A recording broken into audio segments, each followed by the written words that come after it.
আর মাত্র একদিন পরেই কলম্বোর মাঠে গড়াতে যাচ্ছে বাংলাদেশ বনাম শ্রীলঙ্কার মধ্যকার ৩ ম্যাচ সিরিজের প্রথম ওয়ানডে। নতুন অধিনায়ক মেহেদী হাসান মিরাজের নেতৃত্বে এই সিরিজ দিয়ে এক নতুন যাত্রা শুরু করতে যাচ্ছে বাংলাদেশ দল। এই গুরুত্বপূর্ণ ম্যাচের আগে সবচেয়ে বড় আলোচনার বিষয় হয়ে দাঁড়িয়েছে বাংলাদেশের সম্ভাব্য একাদশ। ধারণা করা হচ্ছে এই সিরিজে উদ্বোধনী জুটিতে নতুন কোনো সংমিশ্রণ দেখা যেতে পারে। স্কোয়াডে থাকা ৪ ওপেনার তানজিদ হাসান তামিম, লিটন দাস, নাঈম শেখ এবং পারভেজ হোসেন ইমনের মধ্য থেকে বেছে নিতে হবে দুজনকে। সাম্প্রতিক পারফরম্যান্সের সুবাদে তানজিদ হাসান তামিম দলে নিজের জায়গা প্রায় প্রতিষ্ঠিত করে ফেলেছেন।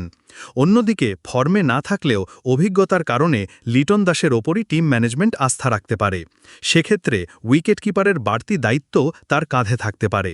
টপ অর্ডারে ৩ নম্বর পজিশনে খেলবেন সদ্য টেস্টের নেতৃত্ব থেকে সরে দাঁড়ানো নাজমুল হোসেন শান্ত। এরপর মিডল অর্ডারে থাকছেন সাম্প্রতিক সময়ে আলোচিত ক্রিকেটার তাওহিদ হৃদয় এবং ৫ম নম্বরে অধিনায়ক মেহেদী হাসান মিরাজ নিজে। মিডল অর্ডার ব্যাটার এবং অলরাউন্ডার হিসেবে তাদের দায়িত্বশীল ভূমিকা দলের জন্য ক্রুশাল হবে। অধিনায়কত্ব, ব্যাটিং ও বোলিং এই ৩ বিভাগেই নিজেকে প্রমাণের একটি বড় মঞ্চ হতে যাচ্ছে এই সিরিজ মিরাজের জন্য। দলের হয়ে ফিনিশারের ভূমিকায় দেখা যেতে পারে শামীম হোসেন পাটোয়ারি এবং জাকের আলী অনিককে, যাদের আগ্রাসী ব্যাটিং ম্যাচের ভাগ্য নির্ধারণে সহায়ক হতে পারে। বোলিং বিভাগে লেগ স্পিনার রিশাদ হোসেনের থাকা প্রায় নিশ্চিত।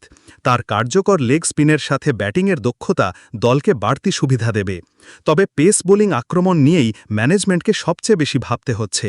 স্কোয়াডে ৫ জন পেসার থাকলেও একাদশে সর্বোচ্চ ৩ জনের জায়গা হতে পারে, যেখানে সম্ভাব্য পছন্দের তালিকায় শীর্ষে আছেন মুস্তাফিজুর রহমান, তাসকিন আহমেদ এবং তানজিম হাসান সাকিব। সিরিজের প্রথম ওয়ানডে ম্যাচটি বাংলাদেশ সময় বিকাল ৩টায় শুরু হবে। নতুন অধিনায়কের অধীনে টাইগাররা জয় দিয়ে নতুন অধ্যায় শুরু করতে পারে কিনা সেই উত্তর সময়ই বলবে।